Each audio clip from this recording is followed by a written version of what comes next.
جی السلام علیکم، کیسے ہیں سب لوگ؟ ٹھیک ہے، میں بھی ٹھیک ہوں، شکر اللہ پاک کا۔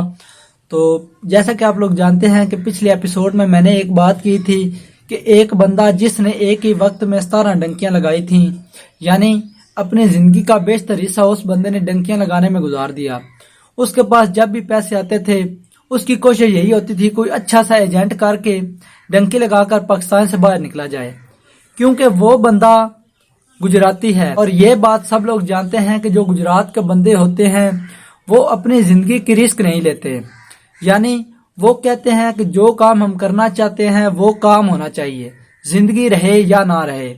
اور ہمارا جو ماننا ہے، جو پنجابیوں کا ہے، وہ کہتے ہیں کہ پیسہ آنے جانے والی چیز ہے، زندگی دوبارہ نہیں مل سکتی، کیونکہ یہ دنیا ادھر ہی رہ جانی ہے، نہ کوئی ساتھ آج تک کوئی چیز لے کے گیا ہے اور نہ ہی قیامت تک کوئی ساتھ لے کر جائے گا۔ ہمارے ادھر ایک امیر آدمی تھا، بہت زیادہ امیر تھا، لاکھوں کروڑوں کا مالک ہے۔ تو اس بندے نے مرنے سے پہلے اپنا جو مولوی ہے جس نے اس کو غسل دینا تھا، اس بندے کو کہا تھا کہ جب میں اس دنیا سے چلا جاؤں گا تو تب آپ نے کفن سے میرے دونوں ہاتھ باہر نکال دینے ہیں، تاکہ دنیا والوں کو پتا چلے کہ میں سب کچھ ادھر چھوڑ کر جا رہا ہوں، کہ میں ساتھ کچھ بھی نہیں لے جا رہا۔ کافی لوگوں نے اس سے سبق سیکھا، اور جو نہیں اس چیز کو سمجھتے انہوں نے کہا کہ ٹھیک ہے بھائی، اس کا اپنا طریقہ تھا، ہمارا اپنا طریقہ ہے۔ تو اس بندے کا نام تھا عمران۔ میں تقریباً 2020 میں اسلام آباد میں کام کرنے گیا تھا اس کے بڑے بھائی کے پاس، اس کا نام جوید ہے۔ مجھے اسلام آباد اس کے سالے نے بھجوایا تھا کہ اس کو کام کے لیے ایک بندے کی ضرورت ہے۔ تو میرا ایک دوست تھا ادھر، اقبال، وہ وہاں پر کام کرتا تھا، اس نے مجھ سے بات کی، میں نے کہا کہ میں چلا جاتا ہوں۔ تو وہاں پر میں جب گیا تو میں نے اس وقت اس عمران کو دیکھا تھا، جب اس کا بھتیجا مجھے بتا رہا تھا کہ یہ میرا چاچو ہے اور اس نے تقریباً 17 ڈنکیاں اب تک لگائی ہیں۔ اور اس کی بدقسمتی یہ ہے کہ وہ تقریباً ہر بار یا ایران میں پکڑا جاتا تھا اور یا ترکی کے بارڈر پر پکڑا جاتا تھا۔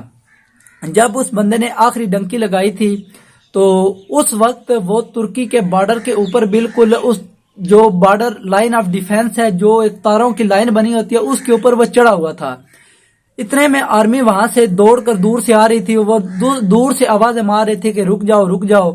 تو یہ بندہ جلدی جلدی میں اوپر چڑھا، اور اوپر آپ جانتے ہو کہ ایک گول سی تار ہوتی ہے جس کے اوپر وہ ایسے ایسے کانٹے جو بنے ہوتے ہیں، وہ اس کو پھلانگنے کی کوشش کر رہا تھا۔ تو جلدی جلدی میں اس کا پیر پھسل گیا اور وہ جو تار ہے وہ اس کے پاؤں کے ساتھ اس طرح لگی، اور اس کی جو ہے نا یہ ایک ٹانگ وہ بہت زیادہ چر گئی تھی، اس کو تقریباً 200-250 ٹانگ کا لگایا گیا تھا۔ اور اس بندے کی صحت آپ لوگ دیکھیں نا تو حیران ہو جائیں گے۔ میرے پاس اس کی کوئی پکچر موجود نہیں ہے، اگر ہوتی تو میں ضرور آپ لوگوں کے ساتھ شیئر کرتا۔ ایسا آپ اندازہ لگا لیں، ایک میری صحت ہے، اس سے تھوڑی سی نارمل صحت کر لیں، اور بالکل پتلا پتنگ اور کالا رنگ تھا۔ بس اس کی خواہش تھی کہ میں نے یورپ جانا ہے، کیونکہ ان کا بڑا بھائی جو ہے وہ یورپ میں ہی رہتا ہے، یعنی اسپین میں وہ اس وقت رہتا ہے۔ ان تینوں بھائیوں نے ایک ہی وقت میں ڈنکی لگائی تھی 2006 میں، جب ان کے ابو نے ان سے کہا تھا کہ میرے دوستوں کے بیٹے جو ہیں وہ یورپ میں ہیں، تو تم لوگوں کو کیا بیماری ہے کہ تم لوگ کیوں نہیں جا رہے؟ اگر تم لوگ یورپ نہیں جانا چاہتے تو مجھے ہی بھجوا دو، کیونکہ میں یہاں گھٹ گھٹ کر مرنا نہیں چاہتا۔ میری زندگی کی ایک ہی خواہش ہے کہ میرے بیٹے بھی یورپ میں کام کریں، اور میں دوستوں کو بتاؤں کہ میرے لڑکے بھی یورپ ہوتے ہیں۔ تو اس چیز کو ان تینوں بھائیوں نے دل پر لیا اور اپنے ابو سے دعائیں لی اور اپنے سفر کا آغاز کیا۔ گجرانوالے میں ایک بہت ہی بڑا ایجنٹ ہے، جیدہ امرا، ایسے ہی اس کا نام ہے، جیدہ امرا، مجھے یاد ہے آج بھی۔ اس نے مجھے بتایا تھا کہ جیدہ امرا، اس سے ہم نے بات کی تھی، وہ لیتا ہے اسپین پہنچانے کا 18 لاکھ روپیہ ایک بندے کا۔ ان تینوں بھائیوں نے اس سے ایک ڈیل بنائی کہ ہم آپ کو آدھے پیسے ادھر دیں گے اور آدھے پیسے وہاں پر 2 یا 3 مہینے کام کر کے آپ کو پیسے ہم دے دیں گے۔ تو مشکل تھی، مگر یہ اس کے پاس اپنے جو ہے واقف بندے لے کے گئے تھے، کیونکہ ان کے جو رشتہ دار ہیں ان کو اس جدی امرے نے اسپین بھجوایا ہوا تھا۔ تو وہ ان کی باتوں پر یقین کر کے ان تینوں کو باہر بھجوانے کے لیے رضامند ہو گیا۔ تو جیدہ امرا کچھ اس طرح کا کام کرتا ہے، اس کا کام کرنے کا سینیریو ہی کچھ اس طرح کا ہوتا ہے کہ وہ تقریباً ایک ہی وقت میں 400-500 بندوں کو ایک جگہ پہ اکٹھا کرتا ہے اور ایک ترتیب بناتا ہے کہ جو آج گیم آئی ہے اس کو اگلے ہفتے بھیجا جائے گا ساتھ، مطلب ایک گیم آتی ہے ایک جاتی ہے، ایک شفٹ یہاں پر پہنچتی ہے اور دوسری شفٹ آگے بھجوا دیتا ہے۔ تو یہ تینوں بھائی اس وقت اس گیم میں شامل ہوئے تھے۔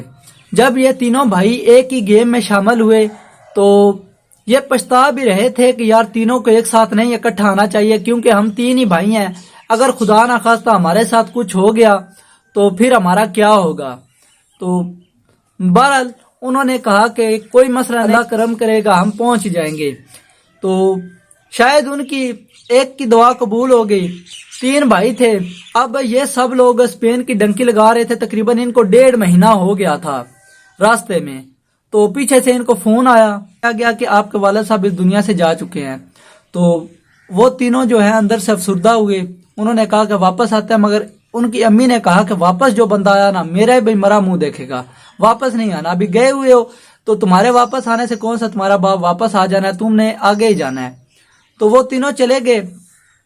اب ان کی بدبختی یہ تھی کہ جب وہ اسپین پہنچنے والے تھے، انہوں نے پہنچنا تھا میڈرڈ۔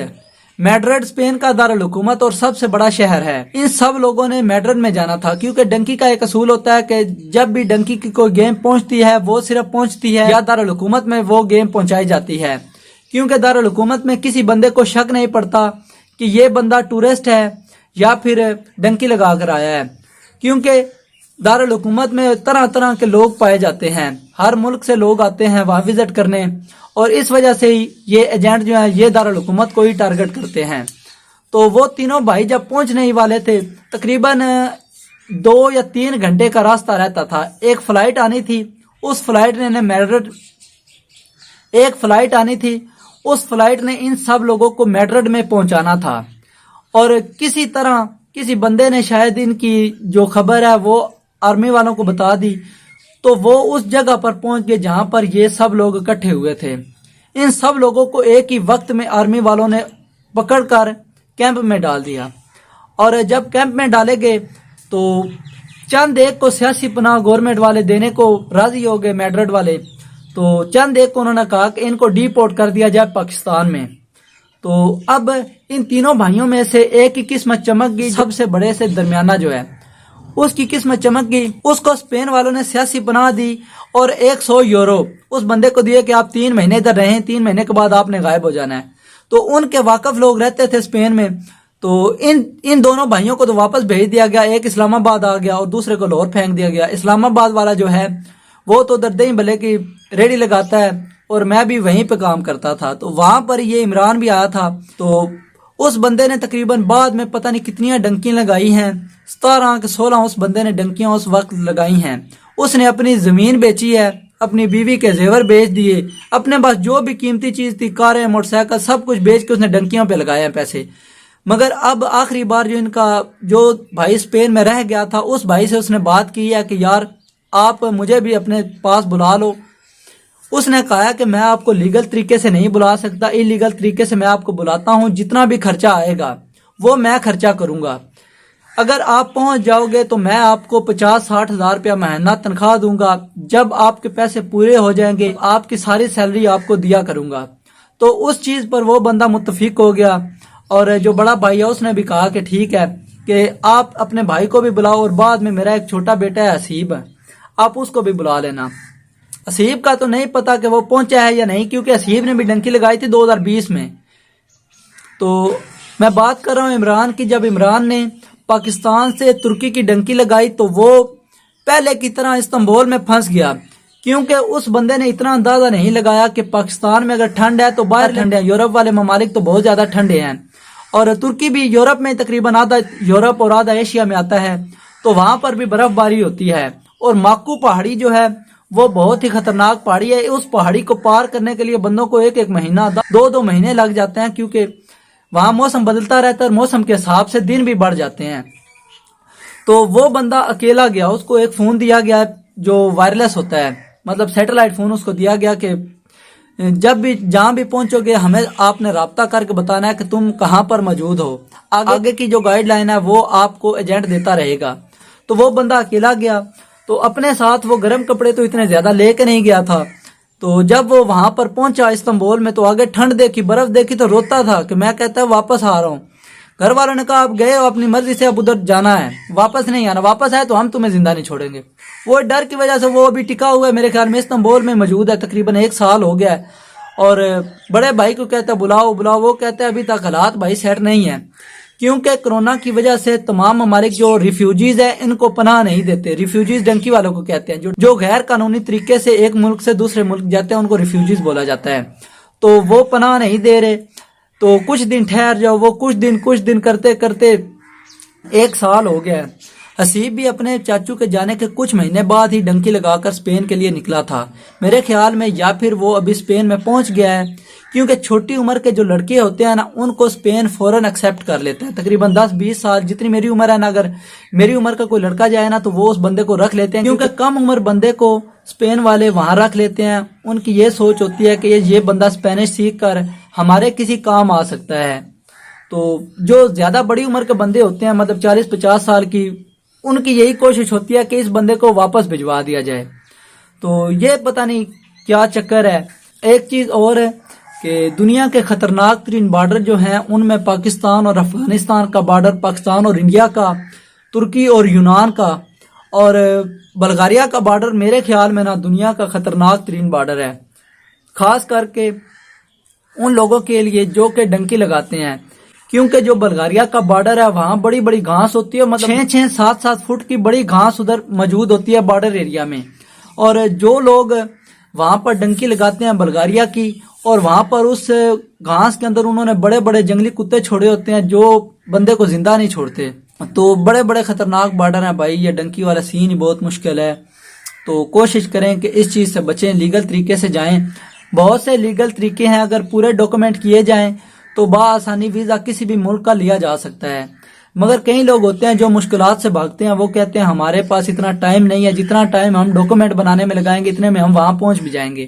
ابھی ہمارے گاؤں کا ایک لڑکا گیا ہے، وہ تقریباً 2 مہینے میں وہ واحد بندہ ہے جو پاکستان سے ایران، ایران سے ترکی اور ترکی سے یونان پہنچا 2 مہینوں کے اندر. کئی لوگ ایسے ہوتے ہیں کہ 2-3 مہینے جو ہیں وہ ایک جگہ پہ رک جاتے ہیں، پھر کہتے ہیں 2 مہینے کے بعد ڈنکی لگائیں گے. اس کے رشتہ دار تھے، انہوں نے کہا تم نے رکنا نہیں ہے، تم بس آتے جاؤ آگے آگے، ہم اپنے بندے بھجوا کر تم کو ادھر منگوا لیں گے. وہ آج یونان میں موجود ہے اور کافی اچھی ارننگ کر رہا ہے. تو دوستوں یہ تھی اس عمران کی سٹوری جس نے 17 ڈنکیاں زندگی میں لگائی ہیں. تو اگر یہ ویڈیو آپ لوگوں کو پسند آئے تو اس ویڈیو کو لائک کر دیں. میرے چینل کو سبسکرائب نہیں کیا تو میرے چینل کو سبسکرائب کر لیں، اور میری اس ویڈیو کو اپنے ان دوستوں کے ساتھ شیئر ضرور کریں جو کہ ڈنکی لگانے کی سوچ رہے ہیں. ان کو یہ ویڈیو ضرور شیئر کریں تاکہ ان کو راستے کی مشکلات کا پتہ چل سکے. میں ملتا ہوں آپ کو نیکسٹ ویڈیو میں، تب تک کے لیے اپنا رکھے خیال. اللہ نگہبان.